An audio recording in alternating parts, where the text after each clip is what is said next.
It is time for our season opening race. We have been waiting for what feels like forever, but we are ready for the 2022 season to get underway. Let's get stuck straight in to our first race preview for 2022, the Bahrain Grand Prix. The Sakhir circuit has been in use since 2004, so we know it very well at this stage. It's got a good reputation for being an action-packed circuit with plenty of overtakes, and we are also guaranteed the commentary team will tell us about some sort of duel in the desert. They love that one. The track itself is 5.5 kilometers long. This means the Grand Prix will run for 57 laps total. We also have 3 DRS zones, traditionally our highest amount, and definitely a facilitator for that high overtake count. But will they be needed for the new cars this season?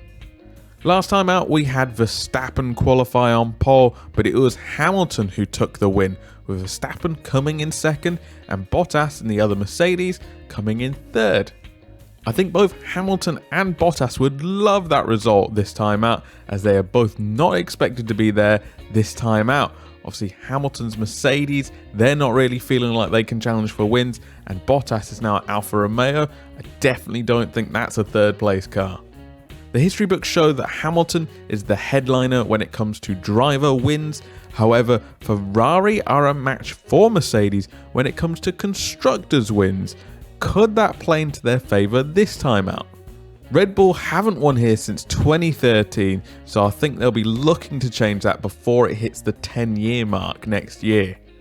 Obviously, the biggest and only real talking point coming into the season opener is the new cars. These things are brand new designs from the ground up in what could be the biggest shake-up the sport has ever seen. The reason for this is that the teams and owners want closer racing, and we just weren't getting that with the old breed of cars. This was due to the way the aerodynamics worked when one car couldn't follow another car very easily, and therefore it was hard to catch up and pass. These new cars have said to have improved the aerodynamic wake coming off the front car, allowing cars behind to get much closer and potentially pass at any point on the track rather than just on the straights, as we tend to see now with the DRS assistance. The Bahrain Grand Prix will be our first real test of this, so everyone is going to be keeping their eyes peeled on how the overtakes happen. These changes also mean that we can have a big shake-up of the field as well. Mercedes have dominated the latest era of F1, but have they designed a car that will dominate this one as well? We've got sleeping giants like Ferrari and McLaren who have underperformed in recent years, but are now poised to strike. Midfield teams like Aston Martin and Alpine feel like it is their time to jump forward and start challenging for the top spots now. We've got backmarkers like Williams and Haas feel that wiping the slate clean, and now they can wash away their failures and start challenging for points on a regular basis.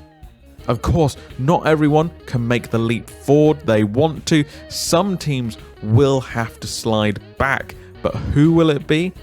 No one knows just yet, but Bahrain will be our first chance to find out. One thing is for sure, it's going to be an exciting ride.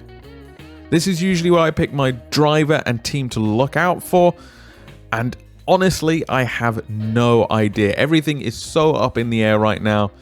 For team to watch, I'll go with Red Bull, and that's simply because I predicted that they would win the Constructors' Championship this year. For driver to watch, let's go with Kevin Magnussen. I just love that he's back in the sport after a year away, and I want to see what he can do, honestly. So with no current stakes on the line, let's watch him this weekend. Coming out of testing, we definitely have 2 favoured teams, one being Ferrari and the other being Red Bull. Look out for them near the top of the field. Also keep an eye out on McLaren and Alfa Romeo, as they have had mechanical troubles in the last test, which may bleed over into this race as well.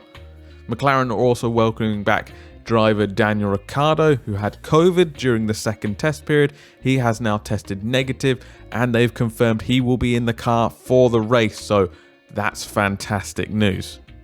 And of course, as I mentioned, Kevin Magnussen is back at Haas. They had to make a very quick switch of their driver lineup for the second test. Magnussen did get some running there, but of course it's not as much as every other driver, so Bahrain will be a very interesting time for him. It doesn't look like he lacks any confidence, and the car didn't look too bad either, so let's see how he gets on.